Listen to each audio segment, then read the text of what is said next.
Have you ever looked at certain people and just wondered, how do they do it? They seem to have more responsibility, more pressure, and yet they get exponentially more done?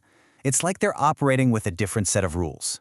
Well, the secret isn't about productivity hacks or some new app. It's about physics. I mean, we've all heard this one, right? We all have the same 24 hours in a day. It's supposed to make you feel like everything's fair, like it's an even playing field for everyone. But here's the thing, it's a comforting lie.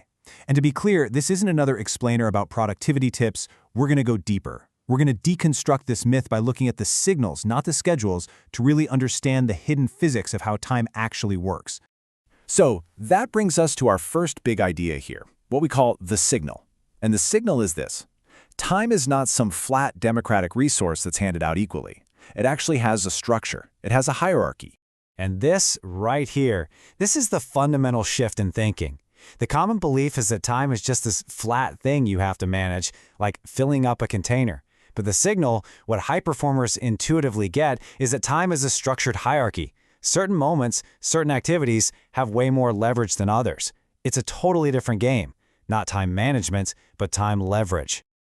Now, this whole idea of time not being equal, it's not just some abstract theory. You can actually see it showing up in very clear, consistent patterns. You can see this asymmetry in action. And the first pattern is that calendars literally reveal power. Just look at the difference here. On the right, you've got the low-leverage calendar. It's a total mess, right? Fragmented, back-to-back calls, always reacting to other people's needs. But on the left, that's a high-leverage calendar. See those big protected blocks of time? That's not just a schedule, that's a fortress. For a CEO, it might say product strategy. For a creator, it just says create. They are controlling outcomes, not just tracking appointments. Okay, pattern number 2 is what you could call the multiplier effect. The top performers understand that one single hour of deep, truly uninterrupted work can produce more value than 10 hours, or even a whole week of shallow, distracted, busy work. And that's why they are absolutely ruthless about defending that cognitive space to get those incredible, asymmetric results. The third pattern is all about understanding the two different kinds of work we do. There's maintenance work, answering emails, doing status updates. That's the stuff that pays the bills. It keeps things running. But then there's compounding work. This is building a new system, learning a critical skill, creating a valuable asset. See the difference? One keeps you afloat, the other actually builds the ship. All right, so how does all this actually play out in the real world, in our jobs? Well, it all becomes a game of power and priorities. And the game board? It's your calendar. Seriously, think about it.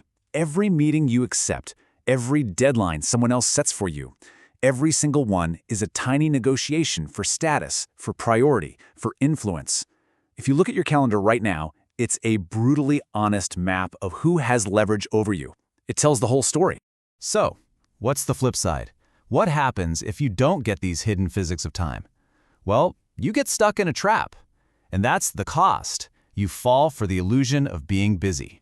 And for so many people, this chart is their life. It feels incredibly busy, right? Your week is just packed. But when you actually break it down, look at what's happening. Maybe 50% is in meetings, another 45% is just shallow tasks, busy work. And that tiny little sliver, that 5%, that's all that's left for the deep thinking that actually moves the needle. And this is the trap. So many people mistake all that visible activity for actual impact, but they're not the same thing at all. Being busy makes you feel important, but if it's not the right kind of busy, it's just noise. And over time, that makes you replaceable. So how do you escape this trap? The people who win this game have an edge. They've figured out that it's not about brute force. It's about strategic energy. They think in vectors. You might remember this from physics class, but a vector has two parts, direction and magnitude. And it's a perfect metaphor for work. Magnitude isn't just working hard, it's the intensity of your focus. And direction is about pointing that intense focus at the one thing that will create the biggest ripple effect. It's about precision, not just effort.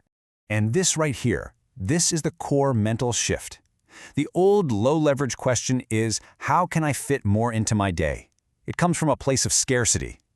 The new question, the high-leverage question, is totally different. It's, what is the one direction I can push that will give me the most leverage?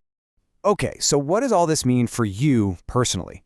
The best way to figure that out is to look at what we call your time signature.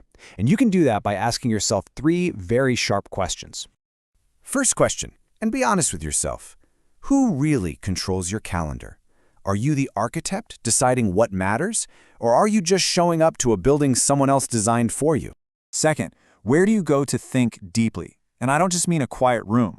I mean, do you have a place, a time, a system that is sacred and defended from all the noise, where your best work can actually happen? And finally, maybe the most important question of all, what work are you doing that compounds? What are you building today that creates more time, more leverage, and more opportunity for you tomorrow? Your answer to that question, well, it changes everything.